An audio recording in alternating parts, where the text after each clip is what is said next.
Well, I'm here to receive this award in honor of work done in the field of CRISPR biology. This is a field that began with the understanding that bacteria have an adaptive immune system to fight viruses.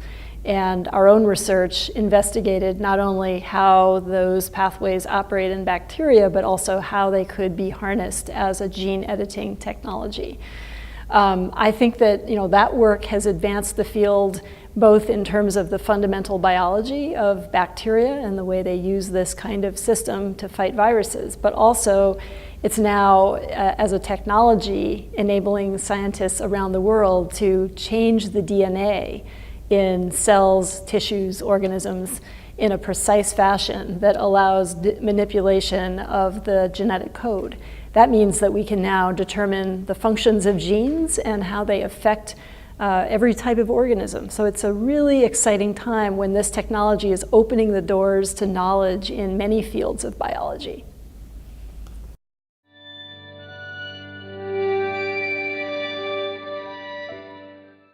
So these advances will improve our world and they will benefit humanity by advancing fundamental understanding of genetics, the code of life, how DNA controls the way that organisms develop and the way they become diseased. And I think that in the future we will see the use of gene editing to do things like cure genetic diseases, influencing the health of people. Also potentially offering ways to avoid the transmission of disease by insect vectors, insects like mosquitoes, and also to improve the crops that we use so they can withstand drought and attacks by various kinds of viruses and pathogens.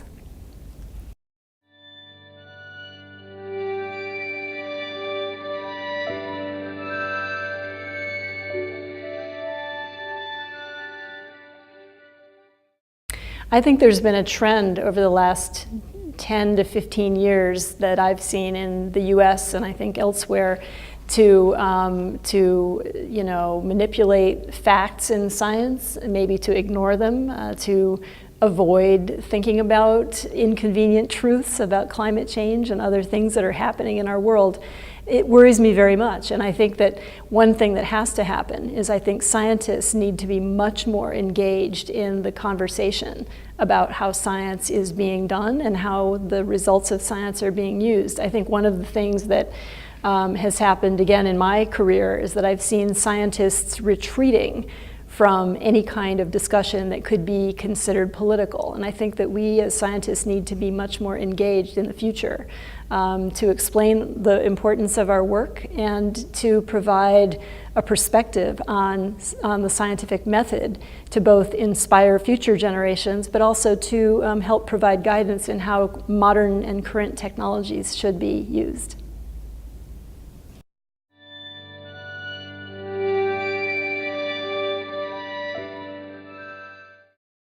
I grew up in a family, we were living in a small rural town in Hawaii.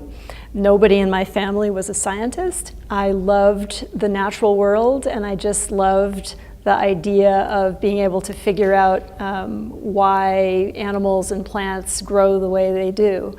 So I was always curious about the natural world, and when I realized that it was possible to do experiments to understand nature, that really drew me into science. I'm still kind of surprised that I'm a scientist and certainly very surprised at where my career has gone. I've always just pursued my passions. I love working with people and I love doing work with people from other countries. In fact, this CRISPR research for us was an international collaboration with Emmanuelle Charpentier in her lab. And I think that I say to students that are looking at science as a possible career, it's a wonderful time to be a scientist. It's an exciting time. We've never had more knowledge. We've never had more technologies available to probe the natural world.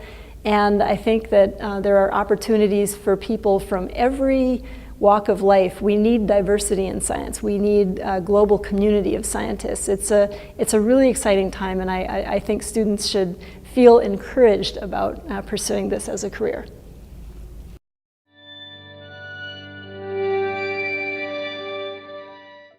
Well, I think right now, in sort of my own field, I think the whole area of epigenetics, meaning going beyond the code of DNA that's in cells, but thinking about how that information is being used to create, for organisms to grow as they do.